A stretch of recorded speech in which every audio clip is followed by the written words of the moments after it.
Welcome to big TV. ఎన్నో విషయాలకు సంబంధించి ఇప్పుడు మనతో పాటు మాట్లాడడానికి చైల్డ్ సైకాలజిస్ట్ ప్రసన్న దుర్గ గారు మనతో పాటు ఉన్నారు. వారితో మాట్లాడదాం. నమస్తే మ్యామ్. నమస్తే మేడం, మనం చాలా వీడియోస్లో మాట్లాడుకున్నాం ఆటిజం కానీ చాలా అంటే డిఫరెంట్ టైప్ చిల్డ్రన్స్ గురించి మనం మాట్లాడుకున్నాం.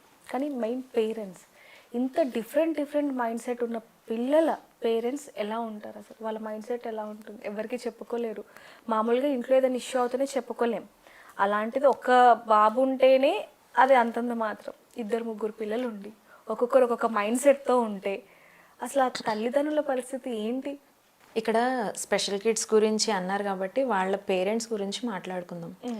బేసిక్గా తల్లిదండ్రులు అవ్వడం అంటే జీవితాంతం ఆనందంగా మోయగలిగే బాధ్యత వస్తుంది అని చాలా హ్యాపీగా ఫీల్ అవుతూ ఉంటారు. కానీ ఈ రోజుల్లో బాధ్యత అనుకునే దానికంటే భారం అనుకునే పేరెంట్స్ చాలా చూస్తున్నాం. అవునండి, ఎగ్జాక్ట్లీ.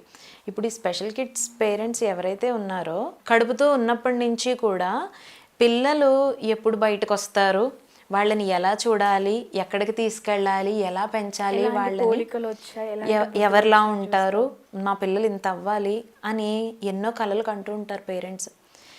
వాళ్ళ ఆటలు చూడాలి అని పిల్లలు పుట్టాక 6 నెలల వరకు వెయిట్ చేస్తారు. 6 నెలలని ఎందుకు అంటున్నానంటే వాళ్ళు అసలైన అల్లరి స్టార్ట్ అవ్వాలి అంటే 6 నెలలు వచ్చినప్పటి నుంచి కూడా స్టార్ట్ అవుతుంది. సో 6 నెలలు వెయిట్ చేస్తారు. అలాంటిది వన్స్ 6 మంత్స్ కంప్లీట్ అయిన తర్వాత నుంచి మనకి ఈ డీవియంట్ బిహేవియర్ అనేది పిల్లల్లో డెవలప్మెంటల్ డిలేస్ అనేవి కూడా మనం అబ్జర్వ్ చేస్తాం. వన్స్ అలాంటి ఇష్యూ ఏదైనా ఉంది అని చెప్పి వన్స్ తెలిసిన తర్వాత నిజంగా పేరెంట్స్ ఎలా ఉంటుందంటే వాళ్ళ ఎమోషనల్ స్టేట్ ఆల్మోస్ట్ వాళ్ళ కాళ్ళ కింద భూమి కదిలినంత పని అవుతుంది. ఓకే, అంత అలాగా వాళ్ళు ఒక ట్రామాకి గురవుతారు. దాని నుంచి బయటకు రాలేక ఎవరితో చెప్పుకోవాలో తెలియదు. ఇప్పుడు ఇంట్లో ఉన్న పేరెంట్స్ కూడా వాళ్ళకి సపోర్ట్ ఇవ్వరు. అంటే ఇప్పుడు మీరు అంటే నాకు ఒకటి గుర్తుకొచ్చింది మ్యామ్. రీసెంట్గా నేను ఒక ఫ్యామిలీని ఇంటర్వ్యూ చేయడం జరిగింది. ఆ బాబుకి అంటే చాలా యాక్టివ్గా ఉండేవాడు. సడన్గా ఏం జరిగిందో తెలియదు, ఉరకలేకపోతున్నాడు. నడవడం వరకు ఓకే కానీ ఉరకలేకపోతున్నాడు. సో వెంటనే హాస్పిటల్కి తీసుకెళ్ళి అన్నీ చెక్ చేపిస్తే బాబుకు ఒక డిజీజ్ ఉంది. 12 to 15 ఇయర్స్ లోపు బాబు చనిపోతాడు. అంటే ఏజ్ పెరుగుతూ ఉంటే బాబుకి టైం అనేది దగ్గర పడుతుంది. ఎక్కువగా నడవలేడు, ఉరకలేడు, ఫోర్స్ పెట్టలేడు. ఒక ఇంజెక్షన్ కూడా కొన్ని కోట్లలో ఉంటుంది అని చెప్పారు వాళ్ళు. అంటే ఇప్పుడు ఆ మదర్ ఎలా ఉండాలి అంటారు? బాబుకి లైఫ్ టైం తక్కువ ఉంది, హ్యాపీగా ఉండాలా? అంటే 25 ఇయర్స్ లైఫ్ మదర్ ఆ ప్రేమ అనేది ఇప్పుడే చూపించాలా, లేకపోతే బాబుని ఎలా బ్రతికించుకోవాలి? బాబుతో అంటే బాబుకి ఈ డిజీజ్ ఉంది అని బాధపడుతూ ఉండాలా? అంటే ఒక మదర్గా, ఒక సైకాలజిస్ట్గా మీరేం చెప్తారు? వెరీ సాడ్ అండి. ఎందుకు అంటే నిజంగా ఇందాక చెప్పాను చూసారా, ఇలా చిన్న స్పెషల్ నీడ్స్ ఉన్న పిల్లల పేరెంట్సే సైకలాజికల్గా డిస్టర్బ్ అయిపోతున్నారు అంటే అసలు కొన్ని ఇయర్స్ తర్వాత ఆ పిల్లాడు బతికే ఉండడు అని తెలిసిన తర్వాత తల్లిదండ్రుల పరిస్థితి ఏంటి? చాలామంది ఇప్పుడు ఈ స్పెషల్ కిడ్స్ ఉన్న పేరెంట్స్ ఏం చేస్తున్నారంటే, మా దగ్గరకు ఒక కేసు వచ్చింది. ఈ బాబు ఫస్ట్ బాబు, తర్వాత 3 ఆడపిల్లలు వాళ్ళకి. అయితే ఈ బాబుకి ఆటిజం ఉంది. అది కూడా ఎక్స్ట్రీమ్ లెవెల్ ఏం కాదు, మైల్డ్ ఆటిజమే. సో అది థెరపీస్ ఇవ్వడం ద్వారా మనం కొంతవరకు నార్మలైజ్ చేయొచ్చు. ఆ పేరెంట్ని నేను అడిగాను, 3 పిల్లలు ఏంటండి 1 or 2 అనుకుంటారు కదా అని క్యాజువల్గా అడిగితే ఆయన అన్నారు, ఈ పిల్లాడు ఎలా ఉంటాడో చెప్పలేం కదా మేడం అన్నాడు. చాలా ఈజీగా అన్నారు. అలాంటి పేరెంట్స్ కూడా ఉన్నారు ఇప్పుడు. నిజానికి వన్స్ మనం ఇన్ని కలలు కన్న తర్వాత పిల్లల గురించి అవేమీ జరగవు, వాళ్ళ లైఫ్లో అవేమీ ఉండవు అని తెలిసిన తర్వాత వాళ్ళ సైకలాజికల్ స్టేట్ భయంకరంగా మారిపోతుంది. ఫస్ట్ థింగ్ ఏంటి అంటే, ఇలా స్పెషల్ కిడ్స్ ఉన్న పిల్లల్ని తీసుకుని బయటకు రావడానికి పేరెంట్స్ భయపడుతున్నారు. ఒక పార్టీకి వెళ్ళలేరు, ఎక్కడ ఒక షాపింగ్కి వెళ్ళలేరు, ఎవరింటికి రిలేటివ్స్ ఇంటికి వెళ్ళలేరు, ఏది చేయలేరు. ఎందుకంటే అక్కడికి వెళ్ళిన తర్వాత వీళ్ళు హైపర్ అయిపోయి వాళ్ళ బిహేవియర్ వాళ్ళ కంట్రోల్లో ఉండదు. వీళ్ళేమో పేరెంట్స్ బయటకు వెళ్ళిన తర్వాత వాళ్ళని కంట్రోల్ చేయలేక అసలు ఇంట్లోంచి బయటకు వెళ్ళడం మానేసిన పేరెంట్స్ ఎంతోమంది ఉన్నారు. అంటే మేడం, ఇప్పుడు ఈ మదర్, ఇప్పుడు నేను చెప్పిన కేసులో ఆ మదర్ ఆ బేబీతో ఎలా ఉండాలి? అంటే చూసిన ప్రతిసారి కొంచెం ఎమోషనల్గా ఫీల్ అవుతుంది. ఫాదర్ టచ్ ఉంటుంది కానీ మదర్ మాత్రం అది జీర్ణించుకోలేకపోతుంది. ఆ బాబు కనిపించిన ప్రతిసారి ఎమోషనల్గా ఏడవటం ఇదే చేస్తుంది. మరి ఆ అబ్బాయి లైఫ్ మీద, ఈ 14 ఇయర్స్ లైఫ్ మీద ఎలాంటి ఇంపాక్ట్ పడుతుంది? ప్రేమ చూపించి ఆ పిల్లాడికి ఏం కావాలో వాటిని బ్యాలెన్స్ చేసుకుంటూ ఆ తల్లి ఆ అబ్బాయికి ఫ్యూచర్ గురించి సంబంధించినది ఏమీ మాట్లాడకుండా ఉన్న దానిలో ఆ అబ్బాయిని హ్యాపీగా చూసుకుంటే చాలండి. అనవసరంగా లేనిపోని వాటి గురించి ముందే భయపడిపోవడం ఖచ్చితంగా ఉంటుంది తల్లి కాబట్టి. దాని గురించి ఎక్కువ ఆలోచించుకోకుండా పిల్లాడికి కావాల్సిన నీడ్స్ ఫుల్ఫిల్ చేయడం, ఆ ఉన్నన్ని రోజులు ఆ పిల్లాడితో హ్యాపీగా ఎంజాయ్ చేయాలి. తనకి ఎక్కడ ఏ లోటు లేదు అనే ఫీలింగ్ ఆ పిల్లాడికి కల్పించగలగాలి. మేడం, ఇందాక మీరు చెప్పారు అంటే ముగ్గురు పిల్లల్ని ఎందుకు కన్నారు అని మీరు ఆ పేరెంట్స్ని అడిగినప్పుడు ఈజీగా ఆన్సర్ ఇవ్వటం.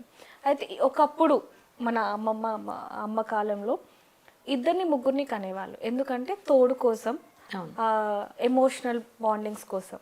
కానీ ఈ రోజుల్లో ఎలా అయిపోయిందంటే ఇద్దరిని ఎందుకు అంటున్నారు అంటే ఒకటి పోయినా ఇంకొకటి ఉంటాడు కదా అనే ఆన్సర్ని మనం వింటూ ఉన్నాం. అది పిల్లలు విన్నప్పుడు అది ఎలా తీసుకోగలరు అసలు? దాన్ని అసలు ఎలా డైజెస్ట్ చేసుకుంటారండి? ఆ అబ్బాయి నార్మల్గానే ఉన్నాడు, మిగతా ఆడపిల్లలు ముగ్గురు కూడా, ఆ తల్లి ఏడుస్తుంది. ఏంటండి ఎందుకు వదిలేశారు, 8 years వచ్చాయి బాబుకి, ఇన్ని రోజులు ఎందుకు చూపించలేదు అంటే, ఏమో మేడం నాకు అసలు మా హస్బెండ్ సపోర్ట్ లేదు అనేసి చెప్పారు. చాలా కేసెస్లో ఇలా స్పెషల్ చైల్డ్స్ ఉన్న పేరెంట్స్లో అలాంటి పిల్లల్ని హ్యాండిల్ చేయలేక వైఫ్ అండ్ హస్బెండ్ రిలేషన్షిప్ని బ్రేక్ చేసుకున్న వాళ్ళు కూడా చాలామంది ఉన్నారు. ఆ రెస్పాన్సిబిలిటీని తీసుకోలేక. ఎందుకు అంటే ఆ పిల్లలకి స్పెషల్ కేర్ కావాలి అంటే అక్కడ అర్థం ఏంటి, పేరెంట్స్గా వాళ్ళ బాధ్యత ఇంకొంచెం పెరిగింది అని. వాళ్ళకి ఏం కావాలి, ఎప్పుడు కూడా ఈ ప్రజెంట్ ఇప్పుడున్న సిచ్యువేషన్స్లో కౌన్సిలింగ్ కానీ థెరపీస్ అనేవి ఇది కొంచెం ఎక్స్పెన్సివే ఉంది. ఈ ఫినాన్షియల్ స్టేటస్ని వాళ్ళు హ్యాండిల్ చెయ్యలేక, వాళ్ళకంత సపోర్ట్ లేకపోవడం వల్ల కూడా గివప్ ఇచ్చేసిన పేరెంట్స్ ఎంతోమంది ఉన్నారు. కానీ ఇవన్నీ ఉన్న పేరెంట్స్ ఒక చండాలమైన రీజన్తో ఇంట్లోనే ఉండిపోతున్నారండి. అది ఏంటి అంటే సొసైటల్ ప్రెషర్స్ని హ్యాండిల్ చేయలేకపోవడం. ఇప్పుడు అలా మన పేరెంట్స్ ఇలా మా పిల్లలకి ఇబ్బంది ఉంది అని తెలిసినప్పుడు ఇంట్లో ఉన్న పెద్దవాళ్ళే యాక్సెప్ట్ చేయట్లేదు. వెంటనే తల్లిని బ్లేమ్ చేస్తున్నారు. ఏమని, నేను చెప్తూనే ఉన్నాను, నువ్వు కడుపుతో ఉన్నప్పుడు అలా బయట తిరిగేదానివి, అటు ఇటు తిరిగేదానివి, మేము చెప్పిన మాట ఎక్కడా వినలేదు, నువ్వు సరిగా ఫుడ్ తీసుకోలేదు, ఈవినింగ్ లేట్ నైట్స్ వరకు తిరిగేవారు ఇద్దరు కూడా, అందుకనే ఇలా అయింది అని చెప్తారు. ఇంకోటి మేడం, మెయిన్గా మేనరికంలో ఇలాంటి ఆన్సర్స్ ఎక్కువగా వింటూ ఉంటాం. వద్దంటే పెళ్లి చేసుకున్నావు నువ్వు ఆ అమ్మాయిని, అందుకే ఇలాంటి పిల్లలు పుట్టారు అనే ఆన్సర్లు కూడా మనం చాలా వింటాం. అవును, ఇలాంటి ఇష్యూస్ రావడానికి చాలా రీజన్స్ ఉంటాయి. తల్లిని బ్లేమ్ చేయడం అనేది కరెక్ట్ కాదు. జెనెటిక్స్ ప్రాబ్లం వల్ల అయి ఉండొచ్చు, లేదంటే డెవలప్మెంటల్ డిలేస్ అయి ఉండొచ్చు, ఇలా చాలా రీజన్స్ ఉన్నాయి. కానీ ఇంట్లో వాళ్ళే సపోర్ట్ చేసి మాట్లాడినప్పుడు బయట వాళ్ళ నుంచి సపోర్ట్ ఎక్కడ దొరుకుతుంది? ఫస్ట్ ఆ స్పెషల్ నీడ్స్ ఉన్న పిల్లల యొక్క పేరెంట్స్లో ఈ స్టిగ్మా పోవాలి. మనం ఒంటరి వాళ్ళం కాదు, మనకి ఖచ్చితంగా సపోర్ట్ దొరుకుతుంది అని వాళ్ళు తీసుకోవాలి. ఇంకొకటి ఏంటి అంటే నైబర్స్ కానీ చుట్టుపక్కల వాళ్ళు కానీ ఏమంటారంటే, ఆ పిల్లాడికి ఏదో ప్రాబ్లం ఉంది, ఏ జన్మలోనో ఏదో చేసుకున్నారు, ఈ మాట ఎక్కువ వింటూ ఉంటాం. ఏ జన్మలోనో ఏదో చేసుకున్నారు. లేదా ఇంటికి వచ్చిన మదర్తో కోడలు ఎవరైనా అంటే కొత్తగా పెళ్ళై ఉంటారు కదా, వాళ్ళని బ్లేమ్ చేస్తూ ఉంటారు. అంటే ఏ నక్షత్రంలో వచ్చిందో, అడుగు పెట్టిందో ఒకసారిగా ఇలాంటి ఇష్యూస్ వస్తున్నాయని. అంటే ఎట్నుంచి చూసినా భూమి గుండ్రంగా ఉంది అన్నట్టుగా ఎట్నుంచి చూసినా ఆ మదర్ మీదనే ఎఫెక్ట్ అనేది ఎక్కువ పడుతుందని చెప్పొచ్చు. అవును, మదర్నే ఎక్కువ బ్లేమ్ చేస్తూ ఉంటారు. తల్లి ఒక్కటే రీజన్ కాదు, ఇలాంటి వాటికి చాలా ఉంటాయి ఆటిజంకి రీజన్స్. కానీ వన్స్ సరే జరిగింది, దాన్ని మనం ఏం మార్చలేం కదా. కానీ పిల్లల్ని ఎలా బయటకు తీసుకురావాలి, ఎలా నార్మలైజ్ చేయాలి అనే దాని గురించి ఆలోచించాల్సిన అవసరం ఉంది. పేరెంట్స్ వీళ్ళందరి గురించి పక్కన పెట్టి ఫస్ట్ సరైన థెరపీస్, వాళ్ళకి బిహేవియరల్ థెరపీ ఇవ్వాల్సి వస్తుంది. బిహేవియరల్ ఇష్యూస్ ఉంటాయి ఆటిజంలో, సో స్పీచ్ డిలేస్ ఉంటాయి కొంతమందికి. ఇలాంటి వాటికి థెరపీస్ ఇచ్చుకుంటూ వాళ్ళ ఇంట్లోంచి బయటకు వస్తే మెల్లమెల్లగా అలవాటు చేయడం, పిల్లల ఫ్యూచర్ని మార్చుకోగలిగే క్యాపబిలిటీ ఉన్న వాళ్ళు అవుతారు. అంతేగాని క్లోజ్డ్ ఎన్విరాన్మెంట్లోనే ఉండిపోయి మేమేం చేయలేము, మా పిల్లలు ఇలా ఉండిపోయారు అంటే అది ఇంకా పెరుగుతుంది కానీ ఎక్కడ కూడా తగ్గే ఛాన్స్ లేదు. సో అలాంటి పేరెంట్స్కి కావాల్సింది ఖచ్చితంగా ఎమోషనల్ సపోర్ట్. ఇలాంటి వాళ్ళకి సొసైటీలో వాళ్ళకి భయపడి, నైబర్స్కి భయపడి మీరు ఇంట్లో మీ పిల్లల్ని అలాగే ఉంచడం వల్ల మీరే ఇబ్బంది పడతారు, పిల్లల ఫ్యూచర్ అక్కడే ఆగిపోతుంది. అంటే మేడం పిల్లలకి అంటే బయట వాళ్ళకి సొసైటీకి ఇస్తున్న వాల్యూ పిల్లలకు కూడా ఇవ్వట్లేదు అనుకోవచ్చా? కంప్లీట్గా వాళ్ళు భయపడేవి దీనికేనండి. ఇప్పుడు ఫైనాన్షియల్ స్టేటస్ బాగుంది, మనం థెరపీస్ ఇచ్చుకోగలము, బయటకు తీసుకెళ్ళగలం, మనం హ్యాండిల్ చేసుకోగలం. కానీ దేనికి చుట్టుపక్కల వాళ్ళు అనే మాటల్ని దాన్ని తీసుకోలేక ఇంట్లో ఉండిపోతున్నారు. ఒకప్పుడు చూసుకుంటే పిల్లలు బాధ్యత, మన ఏమంటారు వృక్షం అంటూ ఉంటారు, మన వంశాన్ని పెంచే వ్యక్తులు అంటుంటారు. కానీ ఈ రోజుల్లో భారం అయిపోయిందని చెప్పొచ్చు. అవును, అసలు పిల్లలు లేని వాళ్ళే అదృష్టవంతులు అన్నట్టుగా మన గరికపాటి గారు కూడా చెప్తూ ఉంటారు.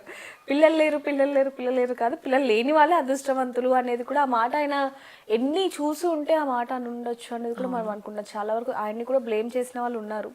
కానీ ఆయన మాట నిజం అనేది ఇప్పుడున్న ఈ సిచ్యువేషన్స్లో, ఈ కలియుగంలో మనం వింటూ ఉన్నాం. కానీ ఇలాంటి పేరెంట్స్ ఉన్నారు అనేది కూడా చాలా బాధాకరం అని చెప్పొచ్చు కదా మేడం. వర్క్ లైఫ్ని, ఈ ఫ్యామిలీని బ్యాలెన్స్ చేయడం రాకపోవడం వల్ల వచ్చే ఇష్యూస్ ఇవన్నీ. మదర్స్కి మేము చెప్తాము 5 years పిల్లలకి వచ్చేటప్పటికి వాళ్ళల్లో డెవలప్మెంట్ అంతా కూడా కంప్లీట్గా అయిపోతుంది. 6 years వచ్చేటప్పటికి 90% ఆఫ్ ద బ్రెయిన్ డెవలప్మెంట్ అనేది జరిగిపోతుంది పిల్లల్లో. తర్వాత అంతా కూడా 10% ఆ ప్రాక్టీసెస్ మీద వాటి మీదే ఉంటుంది. అందుకనే life skills, problem solving skills, అన్ని స్కిల్స్ మనం 6 years లోపే వాళ్ళకి ఇంట్రడ్యూస్ చేసేస్తాం. తర్వాత దాన్ని పాలిష్ చేసుకుంటూ వెళ్తారు. అందుకనే 5 years మదర్ అనేవాళ్ళు ఖచ్చితంగా పిల్లలతోనే ఉండాలి. మనం ఏమైనా చిన్న చిన్న ఇష్యూస్ ఉన్నాయన్నా కూడా మనం ఐడెంటిఫై చేసుకొని 6 years లోపల దాన్ని క్యూర్ చేసుకోగలిగితే తర్వాత ఫ్యూచర్ అంతా బాగుంటుంది.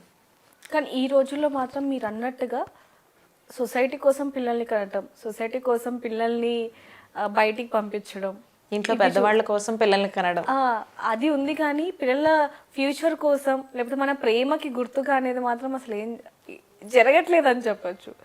Thank you ma'am, thank you so much. Thank you. For more videos like this, subscribe Big TV channel.